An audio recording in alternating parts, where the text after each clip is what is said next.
السلام علیکم۔ جیسے کہ آپ جانتے ہیں کہ سیلاب کی وجہ سے پورے پاکستان میں ہلچل مچی ہوئی ہے اور تباہی مچی ہوئی ہے اس ٹائم۔ اور جیسا کہ آپ کو پتہ ہے کہ پہلے دریائے راوی کی وجہ سے سیلاب آ چکا ہے سیالکوٹ میں اور لاہور میں۔ اس کی وجہ سے جو ہے سیالکوٹ میں بہت زیادہ تباہی مچی ہوئی ہے۔ اور جیسے کہ آپ کو پتہ ہے دریائے چناب جو ہے اس کا بھی پانی اتنی بلندی پہ آ چکا ہے کہ اب خطرے سے خالی نہیں ہے، کیونکہ ابھی انہوں نے وارننگ سب کو دے دی ہوئی ہے کہ سیالکوٹ اس ٹائم بہت زیادہ خطرے میں ہے۔ تو بہت زیادہ پریشانی ہو رہی ہے، کیونکہ انڈیا سے جو پانی آیا ہے وہ اب دریاؤں میں مکس ہوا اور بہت زیادہ پانی جمع ہو چکا ہے۔ اور جتنا پانی جمع ہو چکا ہے اور دیکھ کر خوف آ رہا ہے، اور بہت سارے لوگوں نے یہ بات بولی ہے کہ جتنے بھی لوگ ہیں وہاں پر اپنے گھر خالی کر دیں، جتنی جلدی ہو سکتا ہے وہاں سے نکل جائیں، کیونکہ یہ پانی اتنا زیادہ، یہ پہلے سے بھی زیادہ تباہی مچائے گا، اتنا پانی آ چکا ہے۔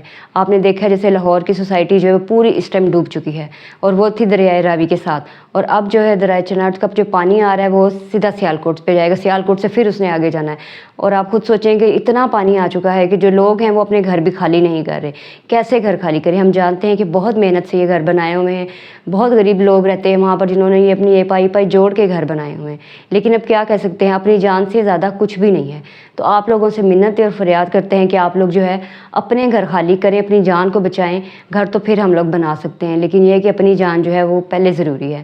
بہت سارے لوگوں سے یہ اپیل ہے کہ اپنے گھر جنہوں نے خالی نہیں کیے وہ بھی کر لیں، اور میں داد دیتی ہوں ان کو جو وہاں پر ریسکیو والے پہنچے ہوئے ہیں، پانی میں جا کر لوگوں کو کھانا پہنچا رہے ہیں، لوگوں کو بچا رہے ہیں، جتنا ان سے ہو سکتا ہے وہ کر رہے ہیں۔ لیکن جو پانی جو ہے یہ کسی کے بس کی بات نہیں ہے۔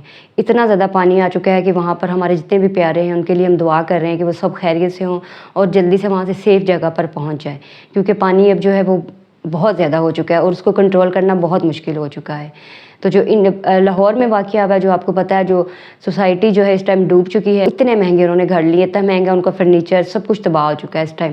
لیکن وہ لوگ بھی بہت پریشان ہیں اس چیز سے کہ ہم لوگ اب کریں تو کریں کیا، نہ ہم اپنا گھر چھوڑ سکتے ہیں، نہ اس کو بیچ سکتے ہیں، کیونکہ اس کو اگر بیچتے بھی ہیں تو کون لے گا، کیونکہ اب یہاں پر سیلاب سے یہ حالت ہے، کچھ اگر سال بعد پھر سے ایسے ہو گیا تو وہ سوسائٹی جو ہے اب کسی کام کی نہیں۔ اور جو سیالکوٹ کا حال ہے وہ اس کے لیے تو میں کہتی ہوں دعا کریں، کیونکہ وہ اس وقت بہت زیادہ تکلیف میں ہیں لوگ اور بہت پریشان ہیں، کیونکہ بالکل تباہی مچ چکی ہے۔ وہاں کی جو جتنی بھی قانونیات، جو بھی چھوٹے چھوٹے گاؤں تھے، سب وہاں پر اس ٹائم ختم ہو چکے ہیں، بالکل وہاں پر سب ختم ہو چکا ہے۔ جو کھیت ہیں وہ تو نظر بھی نہیں آ رہے، اور یہاں تک کہ جو گھر ہیں لوگوں کے، ہر طرف پانی نظر آ رہا ہے۔ تو بہت پریشانی ہو رہی ہے۔ دعا کریں کہ یہ سب جو ہے بند ہو جائے، ٹل جائے یہ خطرہ، کیونکہ نہ تو بارشیں رک رہی ہیں اور نہ ہی جو ہے پانی رک رہا ہے، انڈیا سے جو پانی آیا ہوا ہے نہ بارشیں ختم ہونے کا نام لے رہی ہیں، کیونکہ بارشیں بھی اتنی زیادہ ہو رہی ہیں کہ سمجھ نہیں آ رہی کہ ہم لوگ کیا کر سکتے ہیں۔ تو زیادہ سے زیادہ ہم لوگ دعا کر سکتے ہیں کہ سب ٹھیک ہو، اور یہ جو جتنا بھی پانی ہے دریاؤں کا، سمندر کا، یہ سب جو ہے